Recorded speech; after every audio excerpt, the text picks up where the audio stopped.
शाम का वक्त था। मीनाक्षी एक तरफ चाय बना रही थी और दूसरी तरफ धुले बर्तनों को जगह पर रख रही थी। तभी बहू चाय बना रही हो बिरबल की खिचड़ी। कब से इंतज़ार कर रही हूँ। अरे अगर अपने पैर चलते होते तो तुम्हें कहती ही नहीं। इससे अच्छा तो यही होगा कि तुम चाय बनाकर एक थर्मस में भरकर मेरे बगल में रख दो।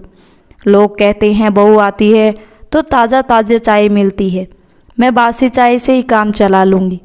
कमला जी अपनी बहू मीनाक्षी को सुनाते हुए कहती है, बस हो गया मम्मी जी, चाय उबल गई है, छान कर लाती हूँ। और मेरे रहते हुए आप बासी चाय क्यों पिएंगी? क्या इसी दिन के लिए मैंने चाय बनानी सीखी या फिर अपनी अच्छी खासी नौकरी की कुर्बानी दे दी? लीजिए मम्मी जी, आपकी गर्मा गर्म मसाले वाली चाय तैयार है। कमला जी को चाय बढ़ाते हुए मीनाक्षी बोली। कमला जी बोली, बातों में तो तुझसे कोई जीत ही नहीं सकता। मुझे लगता है नौकरी भी तुम बात करके ही चलाती रही हो। पसीने से तरबतर मीनाक्षी कुछ कहती उससे पहले ही फ़ोन की घंटी बजी। कमला जी झट से बोली, लो आ गया तुम्हारी माँ का फ़ोन। सुबह हो या शाम, दिन रात बस फ़ोन पर लगी रहती हो और कहती हो मैं थक जाती हूँ। जाओ जाओ, अब आराम से 2 घंटे फ़ोन पर लगी रहो। कमला जी चाय के मज़े लेने लगी। मीनाक्षी ने कोई जवाब नहीं दिया। वो बस मुस्कुराते हुए फ़ोन लेकर फिर से रसोई में चली गई। हाँ मम्मी, कैसी हैं आप? अब क्या बताऊँ आपको, खुद के लिए बिल्कुल भी वक्त नहीं मिलता। ये सब देखकर एहसास होता है कि आपने हम सबके पीछे कितनी मेहनत की होगी। खैर छोड़िए मेरी परेशानियों को, आप बताइए आप कैसी है? दवाई वक्त पर लेती है ना? अब आपको अपना ध्यान खुद ही रखना होगा। इस बार मैं नहीं आ पाऊँगी, मीनाक्षी अपनी माँ कल्पना जी से कहती है। कल्पना जी बोली, हाँ मीनू, मैं ठीक हूँ, मेरी चिंता मत करो, यहाँ सब ठीक है। तुम अपने पापा के स्वभाव से परिचित हो, वो किसी बच्चे से कम नहीं है, तो उनके काम को करते करते मेरा सारा समय कट जाता है। बस तुम अपना ध्यान रखो और अपने घर वालों का भी ध्यान रखना। मीनाक्षी बोली, हाँ माँ, मैं अपना ध्यान रखती हूँ और घर वालों का भी ध्यान रखती हूँ। आपको कभी शिकायत का मौका नहीं दूंगी। अब फ़ोन रखती हूँ, बहुत काम है। फ़ोन रखकर मीनाक्षी फिर से घर के कामों में लग गई। काम था कि ख़त्म ही नहीं हो रहा था। काम करते करते वो सोचने लगी, आजकल माँ से प्रतिदिन बात भी नहीं हो पाती। सुबह तो बिल्कुल भी समय नहीं मिलता कि आराम से बैठकर माँ का हाल चाल पूछ लूँ। मीनू की शादी को अभी 2 साल ही हुए थे। सास कमला जी के घुटनों का ऑपरेशन अचानक से करवाना पड़ा क्योंकि उनका दर्द बढ़ता ही जा रहा था। ऑपरेशन के बाद मीनू पर जिम्मेदारियों का बोझ और बढ़ गया था, पर उसने बड़ी ही सहजता से सब कुछ संभाला था। ऑनलाइन काम और घर की जिम्मेदारियां संभालते संभालते उसे रात हो जाती थी और वह थक कर चूर हो जाती थी, जिसके कारण उसने नौकरी भी छोड़ दी थी। मीनाक्षी का पति दीपक, वो भी वर्क फ्रॉम होम ही कर रहे थे। पहले कभी कभी मन हुआ तो किसी किसी काम में वो मीनू की मदद किया करते थे। दीपक की थोड़ी सी मदद से भी मीनू को बहुत राहत मिलती थी। पर अब तो दीपक को घूमने फिरने और दोस्तों के साथ वैकेशन मनाने का बहुत शौक था। वो अक्सर शादी के पहले भी अपने 3-4 दोस्तों के साथ कहीं घूमने के लिए निकल जाया करते थे। शुक्रवार को और गुरु पूर्णिमा की छुट्टी थी, फिर शनिवार और रविवार 3 दिन लगातार छुट्टी मिली तो दीपक ने मनाली घूमने का प्रोग्राम बना लिया। एक रोज़ मीनाक्षी दीपक से बोली, दीपक 2 साल से ऊपर होने को आए हैं। हमारी शादी के बाद हम हनीमून के लिए भी कहीं नहीं जा सके। पूरा वक्त मैं घर पर ही रहती हूँ। मेरा भी मन उब गया है। मुझे भी घर से निकलने की इच्छा होती है। कहीं ले चलिए घूमने के लिए। दीपक अपनी पैकिंग करते हुए बोले, अरे तुम कैसे जा सकती हो? अभी तो माँ की तबीयत सही नहीं हुई। माँ संभल जाए फिर अगली बार साथ घूमने का प्रोग्राम बनाएंगे। इस बार तुम रहने दो। मीनाक्षी फिर उदास हो गई। आखिर करती भी क्या? समझौता तो बहू या बेटी को ही करना पड़ता है, तो उसने भी कर लिया।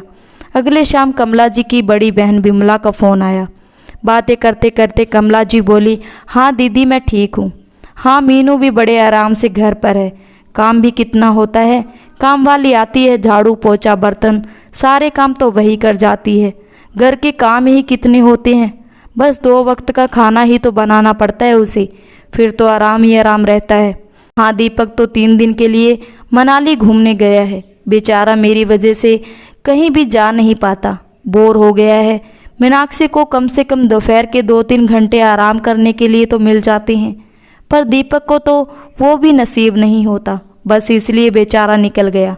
बाकी तो आप जानती ही हैं घर में काम कितना होता है। मीनू के कानों तक ये बात पहुंची तो उसे बहुत तकलीफ हुई। उसने सोचा मैंने सास ससुर घर परिवार के लिए अपनी नौकरी तक छोड़ दी, पर उनकी नज़रों में कोई कीमत नहीं है। किसी को कोई परेशानी ना हो इसलिए मैं 2 दिन के लिए अपने मायके भी नहीं जाती हूँ। दीपक को तो शनिवार रविवार की छुट्टी मिलती नहीं कि घूमने चले जाते हैं। छुट्टी के दिन आराम से उठते हैं और अपने पसंद का खाना ऑर्डर कर देते हैं। और मुझे तो यही सोचते सोचते मीनू की आंखें भर आई और उसे अपने मायके की याद आने लगी। 3 दिन तक दीपक ने एक बार भी फ़ोन करके मीनू से ये नहीं पूछा कि कैसी हो, कैसे संभाल रही हो, या तुम्हें कुछ चाहिए तो मैं ले आता हूँ। मीनू ने भी पलट कर फ़ोन नहीं किया। 2 दिन बाद जब दीपक लौट कर आए तो उन्हें चाय देते हुए मीनाक्षी बोली, दीपक अगले हफ्ते में शनिवार रविवार की छुट्टी है, तो ऐसा कीजिए 2 दिन की और छुट्टी ले लीजिए। मैं 2-4 रोज के लिए माँ के पास जाना चाहती हूँ। दीपक के कान खड़े हो गए। वो बोले, अरे ऐसे कैसे जा सकती हो तुम? मम्मी की देखभाल कौन करेगा? पापा जी को वक्त पर दवाई कौन देगा? मीनाक्षी बोली, आराम से पतिदेव, आप इतनी जल्दी घबरा क्यों जाते हैं? इस घर को मुझसे ज़्यादा आप जानते हैं। मेरी वो सास है पर आपकी तो माँ है। और फिर घर के काम ही कितने होते हैं, बस खाना ही बनाना है। 2-4 दिन कैंटीन में खा लेना या डिब्बा लगवा लेना। अभी तो 3 दिन बाहर से घूम कर आए हो, बाहर का खाना खाए होंगे, फिर दिक्कत क्या है? या फिर मैं काम वाली बाई को कह दूंगी, वो घर में खाना बना दिया करेगी। और इसी बहाने मम्मी जी के साथ थोड़ा वक्त बिता लेना, क्योंकि ऑफिस के काम की वजह से आप अपनी माँ के साथ वक्त नहीं बिता पाते हैं, तो इससे अच्छा मौका नहीं मिल पाएगा। दीपक बोले, नहीं नहीं मीनू, मुझसे ये सब नहीं हो पाएगा। फिर 4 दिन घर में रहना, ना बाबा ना, मैं तो बोर हो जाऊंगा। दीपक माने मतलब से मीनू को रोकते हुए बोली। मीनाक्षी ने बड़े प्यार से कहा, दीपक हम लड़कियां अपने माँ बाप को छोड़कर जब किसी रिश्ते में जुड़ती हैं तो उन्हें अपने माँ बाप समझने लगती हैं और पूरी ईमानदारी से अपनी जिम्मेवारी निभाते हैं। फिर ये तो आपके माता पिता है, आप इतनी जल्दी क्यों परेशान हो रहे हैं? दीपक बार बार उसे मना कर रहा था कि नहीं, मुझसे ये सब नहीं हो पाएगा, तुम मायके नहीं जा सकती हो। ये तो मीनू ने व्यंग्यात्मक अंदाज से कहा। अब देख लो, मुझे हर दोपहर आराम मिलता है, मैं आराम से सोती हूँ, जो कि आपको मिल नहीं पाता। 2-3 दिन की छुट्टी ले लीजिए और आराम कीजिए। मम्मी जी के साथ थोड़ा वक्त बिताइए, उनके लिए थोड़ा टीवी लगा दीजिए और वक्त पर उन्हें दवाई दे दीजिएगा। हाँ, बस थोड़ा सा पैरों की एक्सरसाइज करवा दीजिएगा, बाकी घर के काम कितने ही होते हैं। दीपक हैरानी से देखते हुए बोला, इसे तुम थोड़ा सा कहती हो? मीनाक्षी मुस्कुरा कर बोली, दीपक मेरे मम्मी पापा भी वहाँ अकेले हैं। आप जानते हैं पापा बड़ी मुश्किल से बाहर के काम कर पाते हैं और मम्मी की तबीयत हमेशा नरम नरम रहती है। फिर भी वो मुझे हमेशा यही कहती है, अपने घर वालों का ध्यान रखो। दीपक बोले, तुम कहना और समझाना क्या चाहती हो? मीनाक्षी बोली, एक बात बताइए, एक लड़की जब शादी करके ससुराल जाती है, छोटे बड़े जितने भी रिश्ते हो सबको वो अपना बना लेती है, तो लड़के क्यों नहीं कर पाते हैं? लड़के के माता पिता की जिम्मेवारी एक बहू का फर्ज होता है, जो कि एक बहू को समझाया जाता है। बहू के आने से पहले वो जिम्मेवारी किसकी थी और वो फर्ज अब तक कौन उठा रहा था? तभी कमरे से धीरे धीरे निकलकर कमला जी आई और बोली, बहू मैं बहुत देर से सुन रही हूँ तुम्हारी बातें। तुम मेरे बेटे पर इल्ज़ाम लगा रही हो कि वो अपना फर्ज नहीं निभा रहा। ये तुम कैसे कह सकती हो? 2 साल तुमने इस घर के लिए थोड़ा बहुत किया नहीं कि आज तुम इसकी गिनती करवाने लगी। मीनाक्षी मुस्कुरा कर बोली, मम्मी जी, मुझे शिकायत आपसे आपके बेटे से नहीं, बल्कि आपकी पुरानी वर्षों से चल रही सोच से है कि बहू के आते ही उससे इतनी उम्मीदें बांध लो कि वो चाहकर भी अपनी थकान जता ना सके और ना किसी को बता सके। इतना ही नहीं, उसके बाद भी सभी लोग कहते हैं कि लड़की नसीबों वाली है जो ऐसा परिवार मिला है। एक बात बताइए मम्मी जी, मैंने नौकरी क्यों छोड़ दी? दीपक आप बताइए, मैंने नौकरी क्यों छोड़ दी? क्या आप जानते हैं, पगफेरे के बाद गिनकर 2-3 बार अपने मायके गई, अब तो मायके भी नहीं जाती। क्या आप जानते हैं, ये माँ बाप आपकी भी है, ये घर आपका, फिर सारी जिम्मेवारी मेरी कैसी हुई? पहले तो कमला जी बहुत गुस्से में थी, फिर बहू की बातें सुनकर चुप हो गई। दीपक चुपचाप अपनी पत्नी की बातों को सुन रहा था। तभी उसके पिता कमल बाबू आए और बोले, बहू बस करो, अपने आप को इतना दुखी मत करो, मैं समझ सकता हूँ तुम्हारी मनोदशा। मीनाक्षी रोते हुए बोली, यही तो रोना है पापा जी, आप समझ सकते हैं, पर जिसे समझना चाहिए वह नहीं समझ रहा। क्या 2 वक्त की रोटी बेटा बनाकर अपने माता पिता को नहीं खिला सकता? 2-4 दिन अपने माता पिता के साथ वक्त नहीं बिता सकता? अरे बाहर घूमने की ज़रूरत तो मुझे है।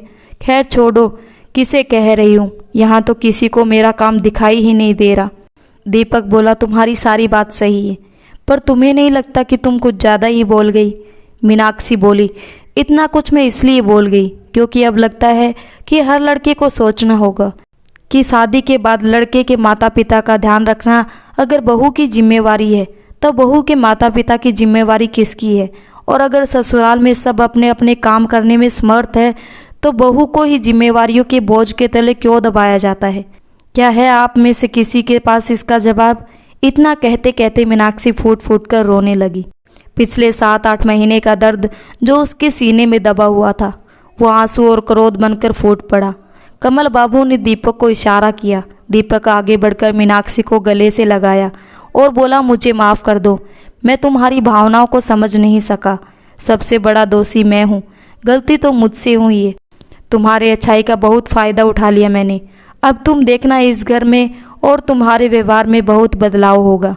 कमला जी बोली, बहू बेटे के साथ साथ मैं भी तुम्हारी दोषी हूँ। मैं एक माँ हूँ, फिर मैं तुम्हारी परेशानी कैसे नहीं समझ पाई? हो सके तो मुझे माफ़ कर दो। तुमने तो बेटी होने का फ़र्ज निभा लिया, पर शायद मैं तुम्हारी माँ नहीं बन पाई। कमल बाबू आगे बढ़कर बोले, बहू अब तुम इनकी बातों में मत आओ, तुम तो अब सामान बांधो और दीपक तुम बहू को आज के आज उसके मायके लेकर जाओ। इसके लिए तुम्हें चाहे जितनी भी छुट्टी लेनी पड़े ले लो। यहाँ की जिम्मेवारी अब दीपक संभालेगा। बहू अब क्या किया जाए? लड़के कभी लड़कियों की जगह लेकर सोचते ही नहीं कि आखिर लड़कियाँ क्या क्या करती है। शाम में मीनाक्षी ने अपना बैग तैयार किया और दीपक से बोली, दीपक मुझे अच्छा लगा कि आपने मुझे समझा। बस इतनी सी विनती रहेगी कि कभी भी बिना मेरे बोले चिल्लाए या रोए भी आप मेरी भावनाओं को समझ लेना।